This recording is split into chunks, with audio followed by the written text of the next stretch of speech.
What it do, family? It's me, Coach 67 Sports TV. Shout out to the awesome and amazing LDBC, Lions and Broadcasting Community. Shout out to the Louisiana All-American Sports Network. And shout out to the greatest university in the world, the Southern University, home of the mighty Jaguars. In this particular video, I'm going to talk about which player I think from this 2025 National Signing Day class, which player I think is going to have the biggest impact. Now, Southern University had National Signing Day recently, and this particular signing class was pretty huge. They had 29 players that signed to Southern University. Now, we don't know which of those players are going to be preferred walk-ons. We don't know which of those players are going to be scholarship players. But we know they had 29 players that signed for this particular signing day for 2025. Southern lost, a few players to the transfer portal because, some individuals don't know, but if you've been in an institution for 4 years, especially in the SWAC, like the SWAC they don't do grad students in terms of NCAA players in terms of having eligibility left. So individual like Kobe Dillon, who still has 2 years of eligibility left, and for those that don't know, last time I checked, he was like one of the top running backs in the country that hadn't been signed. But even with that being said, they lost players like Kobe Dillon, but Southern brought in, a lot of players, 29 to be exact. And, this is just the first phase of National Signing Day. They're going to have another phase. They probably going to bring in some more players, after the spring, because after this 2025 Blue versus Gold spring game, it's a strong possibility somebody going to enter the transfer portal. Just like years ago when you had Jordan Lewis do it. You also had somebody like Trey Lance who had an excellent spring game, and then he hopped into the transfer portal. He went to Indiana University. So it's a possibility that, Southern going to lose more players and they're going to add more players. But even with that being said, of this particular signing day class, National Signing Day class, the individual that I think is going to have the biggest impact is Southern Lab running back Amarian Asbury. The reason I think he's going to have the biggest impact, I'm not saying he's the most talented player in this particular signing day class, and I'm not saying that all other players aren't good. That's not what I'm saying. I'm saying based on the identity Southern University has had over the years, it seems like Coach Terrence Graves is going back to the old school in terms of, we know the last few years the offense has kind of been suspect, but the defense is what carried Southern's team the last few years.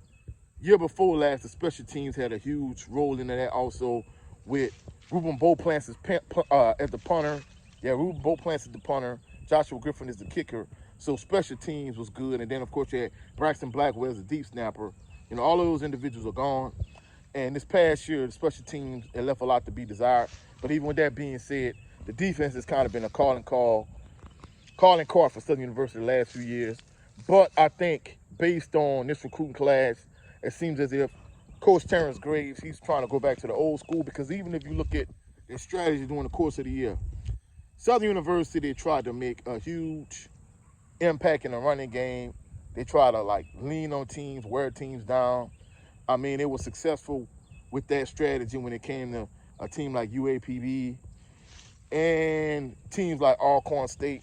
So it seems as if their identity is going to be, be a very good defensive team and lean on the running game and use the passing game to complement the running game. And the reason why I'm saying that is based on what they did this past season.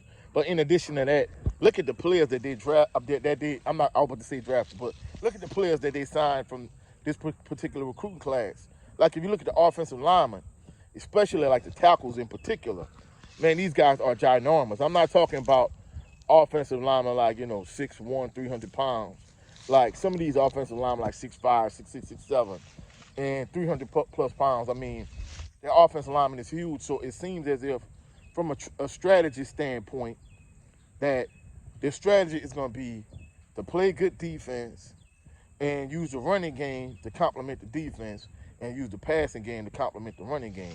So if you have huge offensive linemen and you're able to pound the rock, pound the rock, pound the rock, lean on opposing teams front and just run the ball and punch them in the mouth, lean on them, and use that passing game to complement the running game, you can keep your defense off the field and your defense will be fresh. If they can get back to that same strategy that they employed a lot in the 90s, I think this gonna be a pretty good recruiting class, and I think they're gonna have some success. And I think based on that strategy and based on that philosophy, if they're able to bring in these players and teach them properly and groom them and develop them, and those players can max out from a potential standpoint, fulfill their maximum potential, I think this particular recruiting class is going to be good. And in addition to this recruiting class being good, I actually think this particular recruiting class is going to have some success at Southern. Now, it kind of remains to be seen, like, what's going to happen down the line and down the road, but I'm pretty encouraged. I think Coach Graves and his staff have done an excellent job. So let's just see how things play out. But truthfully speaking, I think they did a good job from a recruiting standpoint. And I think the player that's going to have the biggest impact in this particular recruiting class is Amarian Asbury, just based on what they did this past season. But more than anything, the kind and caliber of players they recruited, especially up front with the offensive linemen, in terms of their size, their stature, it seems as if they're going to try to lean on teams, impose their will on teams, wear teams down, and just punch them in the mouth with the running game. They're going to try to use the passing game to complement the running game. But that's it for this video. If you found any value in this video, please like the video, share the video, comment in the comment section, and subscribe to the channel. Also, click the notification bell so you can be alerted anytime I post any new videos. Also, go check out my brother on his channel, Jared 11 Green, Southern Baller Show. We're going to do a special Super Bowl edition of the Southern Baller Show. So y'all check out the Southern Baller Show. Also, go check out my brother Brent Fox on his channel.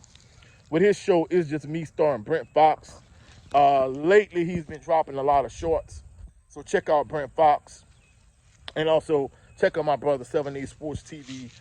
He has two channels. His primary channel is 7A Sports TV. His backup channel is the No 304 Show. I'll catch y'all on the rebound. Y'all have a blessed and phenomenal evening.